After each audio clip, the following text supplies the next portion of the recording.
Naitwa Faith Ambale. I'm 22 years old. Niko na mtoto mmoja, but at the same time I'm expecting very soon, of which Mungu anajua the day. Huyo mtoto ako na miaka 3. Tunaishi tu na yeye na shosho yangu hapa.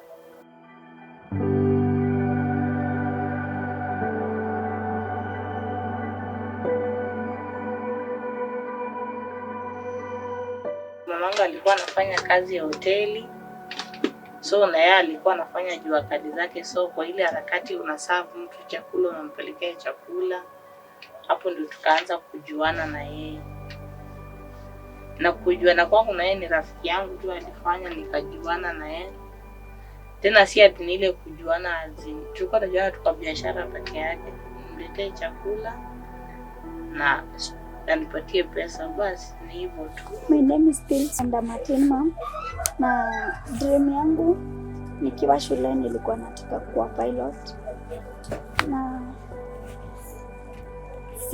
sikumaliza shule kwa sababu nilipata ball nikiwa class 8.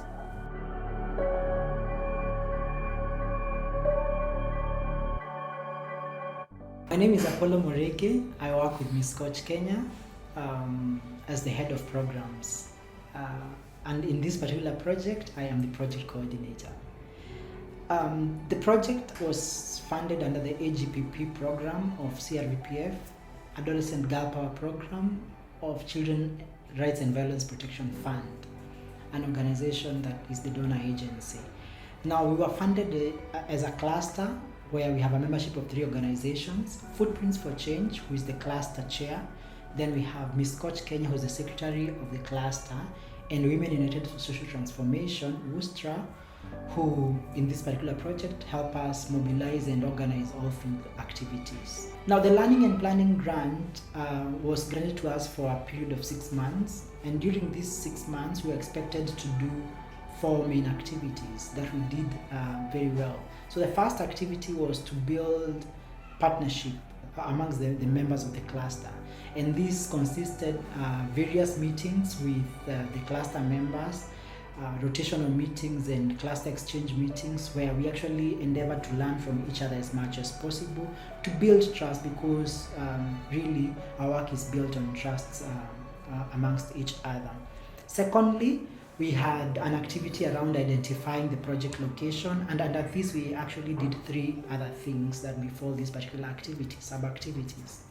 The first activity was mapping the project location, mapping girls in the project location. So we went to Korogocho and to every single household and mapped as many girls who are between the ages of 0 and 24 years and who have children between the ages of 0 and 3.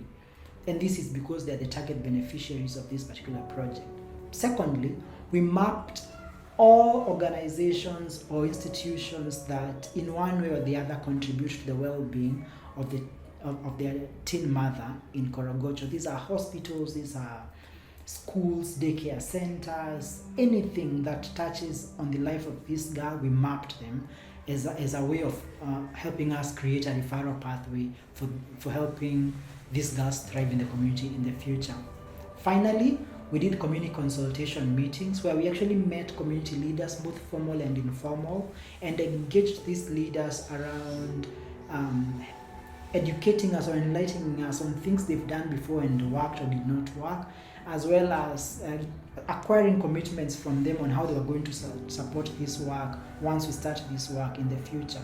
We needed them to give us their recommendations on how they think we can do this work more successfully, as well as tell us what is it that they project might be a challenge for us in the future so we can prepare for it early in advance.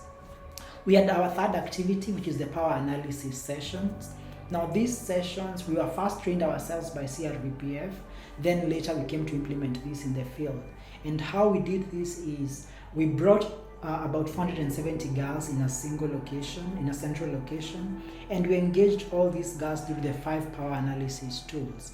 And this was for the purpose of us understanding their lived experiences as qualitatively as possible. We've been meeting girls, young mothers, ages from teenagers all the way to around 24, with children under the age of 3 years. And they've been coming with their children, which I think to me is an amazing opportunity that allows one person to come with their children, to share and just interact and engage. On sharing the tools, you are able to see and pick similarities. In fact, well, my favorite tool was girls and their money, and just understanding how they get their money, how they spend their money, and who influences how they get and spend their money, and the fact that they acknowledge that they are the major actors as far as their money is concerned. That to me was building, that was amazing. Also, one thing I pick is there's a gap to just support them in parenting. They want to bring up their children well, they want to be better parents. So they are looking for opportunities where they can just get capacity building to be better parents, to be amazing guardians, and also to be able to provide for their children the needs, especially the basic needs. I'm powerless, very sad, and I hate myself very. Outside the sound, but inside the I just feel like sina mbele sky. Because I'm feeling powerless kwa sababu nilikuwa nioleke, but kwenda kuoleka nikapatikana kwa nyumba ya mtu mwingine. So yule mtu akasema hawezi lea mtu mwenye sio wake. Akaniambia utafanya nini? Anaenda kubwa. Akili bado ilikuwa iko chini, haielewi nini maana ya mapenzi ni nini, ama kuwa na uhusiano na mtu inamaanisha unafaa ufanye hivi ama usifanye hivi. Mimi si kuwa ati ni mtu nimejua mahusiano sana, ni ile nilikuwa naona kwa soap operas basi. So si kuwa najua, so tukakuwa tuna date na yeye, nikamwambia sasa unajua nini? Akaniambia tuko na mimba. Akaniambia basi tutalea. Hiyo siku nikampigia simu nilimwambia 2 days hatukuongea, the following 2 days. After that akanipigia after those 2 days akaniambia mimi niko na shida ya kifua. Akaniambia mtu mwenye ako na shida ya kifua mimba inakuanga very very risky, Nikamwambia, akaniambia kabisa unajaribu kumaanisha nini? Ati nitoe hii mimba? Akaniambia itabidi utoe mimba. Nikamwambia maana uliniambia ni ile. Sasa mimi back to ile stand, nitafanya nini? Whether niko na shida ya kifua kama sina, Mungu kama ameniweka uwezo wa kuzaa nitafanya nini? Nitajifungua. Mimi sikuwa najua that time nimesoma, lakini sijui science za mimba zinakuanga aje. Siwaambie wazazi wako kwa hivi na hivi na hivi. Nikamwambia babangu kwanza ataniua. Hiyo ni kitu ya kwanza. Atanifukuza kwake. Na akijua hivyo atakupeleka jela. Juu mtu alikuwa amejuana na wazazi wangu, lakini wazazi wangu hawakuwa wanajua mimi niko na uhusiano naye. Marafiki wake walikuwa na upset. Sasa huyo boy akaniambia tusijaribu. At once nikakata. Akajaribu tena nikakataa, akaniambia hata ni force itatokana kutoka kwangu. Sasa mimi nikasema maybe si mbaya, but still nilikuwa nimekataa.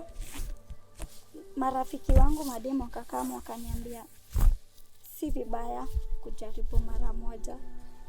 Mimi nikajaribu, kakaingia.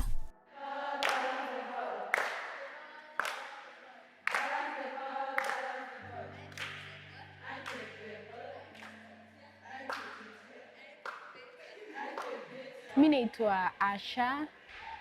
I'm 19 years old. I have one kid. Class ya leo imekuwa poa, imeni empower. Venye nimekuja class kwanga najua tunakuja kuongelelea nini, but tukafunza tena about empowerment. Tukashare stories zetu. So hapo pia tukanga tuna exchange exchange words, tuna exchange experience zetu kama sisi ma young mother zenye tumeface kwa life. So at least sasa nasikia niko somewhere. Siyuko venye nilikuwa mbeleni. At least sasa niko na nguvu, najitambua sasa cause hiyo classes zenye tumesoma. So sasa niko poa.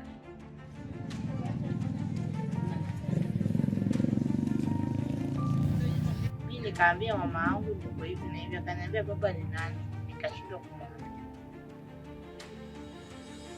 Kuja nikamwambia mama, lakini ananiuliza baba ni nani, nitamwambia aje? Kama mwambie tu ni mimi, kwani nini itakuwa imefanyika? Kaambia itabidi tuende na wewe. Kaniambia hapana, wewe enda tu. Mimi nikafuata tu mimi nikaambia mama, kaniambia ende umuite. Umuita akaongea na yeye, wakakubali nitafanya nini. Tukaenda tukapima health, tukapima nini. Wakasema siwezi beba mimba kwa sababu ya kifua. Itabidi nifanye nini? Nitoe. Akatravel akaenda Somalia, akaniacha mimba ikiwa miezi 3. Babangu hajui. Tukakaa, babangu bado hajui kama niko na mimba. Naishi tu kwa nyumba nao. Huyu ako Somalia. Sasa ilikuwa mimba ifike miezi 4, alafu nifanye nini? Nitoe. Wakati ilifika miezi 4, alikuwa ameacha pesa tayari ya kutoa mimba, alikuwa ameacha. Tukafika kutoa mimba. Mimi nikasema, akili yangu kanipiga tu, nikasema sitoi. Nikasema what if nikitoa na huyu, na najua tu mwanaume once umetoa mimba atakudharau, atakuchukia, sasa itakuwa na kutusi. Nikasema wacha nibebe aibu yote, lakini nifanye nini? Nizae mtoto. Time nilikama kujua niko na pole, anko yangu alikama akaambia mamangu ajui kulea watoto vizuri. Tangu hiyo siku wajengelesha na makawe. Sasa mimi naona like kupata bole nilifanya makosa kubwa kabisa, kwa sababu nilituma familia yetu ikakuwa apart, na still nilituma pia mama change, na pia nikatuma pia dada change calls. Time aliona mtu yeye ananiambia mimi si mtoto wake. Family members were interested. Then mtuka sister yangu pia anaona ni kama mimi ndio burden kwa hiyo familia, cause time nilitisha mtu pampers. Still bado anaogopa kupea sijui. Time nimesimama kijana unaambia nataka kuleta mimba ya pili, unaanza kutusiwa, unaekelewa mpaka vitu hujaifanya.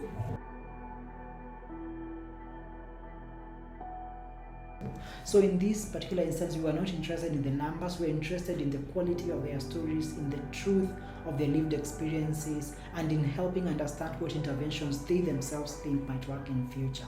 We needed to see how confident they are about various things.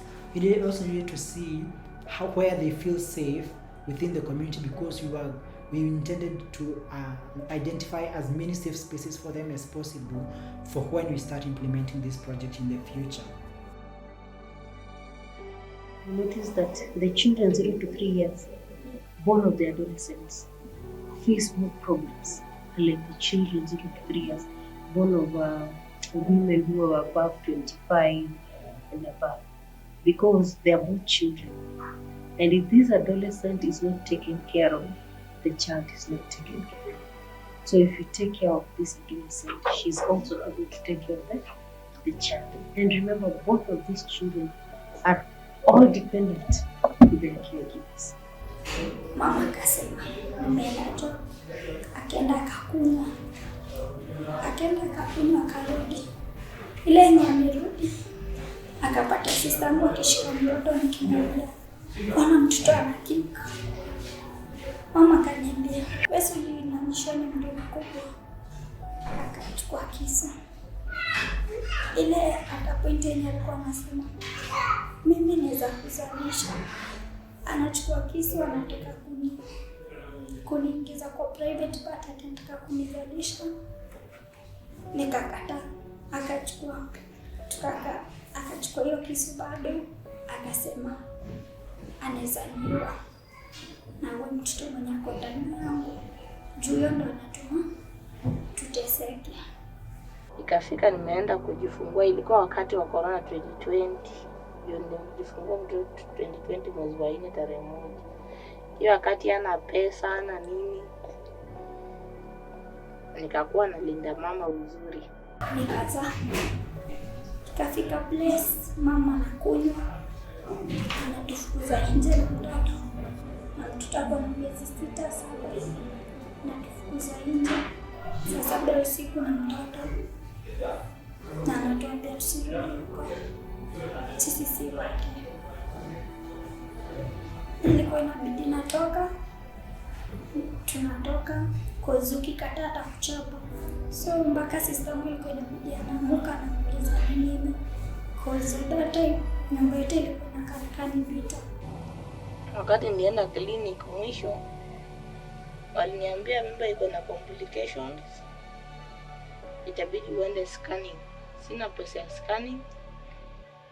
Nitaambia nani anitumie pesa ya scanning, nitatoa wapi ndio niende scanning nijue. Na juu ilikuwa kutembea, siwezi tembea muda mrefu. Sometimes hii mguu inakuja inakataa, sometimes inashika tu hapa na hapo. Sasa unaanza ushaona bata vile inatembeanga, unaanza kutembea kama bata. Sasa maisha yangu iko saa hii sijui nitaanzia, yani niko tu. Ndio huyo anataka kuingia shule next year. Ndio mwingine anakuja nafikiria tu. Finally, we did an organization capacity assessment exercise with the help of a consultant. And the work of this consultant was to help each individual organization identify all their areas of weaknesses, their areas of strengths, and the opportunities they have. Then, how can they actually develop action points or action plans for them to actually bridge all the gaps that they have towards growth? Because at the end of the day, all organizations need to grow. Nimejua kweli kutafuta ni nini, na kuwa na mtoto ni nini, na kuwa mzazi ni nini. Kenya hata mtu akinirudisha tu pale hata siwezi dhubutu tena. Nasema afadhali niende ni beg kwa njia, lakini nisiwahi rudia kitu nimefanya. Ndaki mtoto wangu ako free na mimi, na pia asije anything.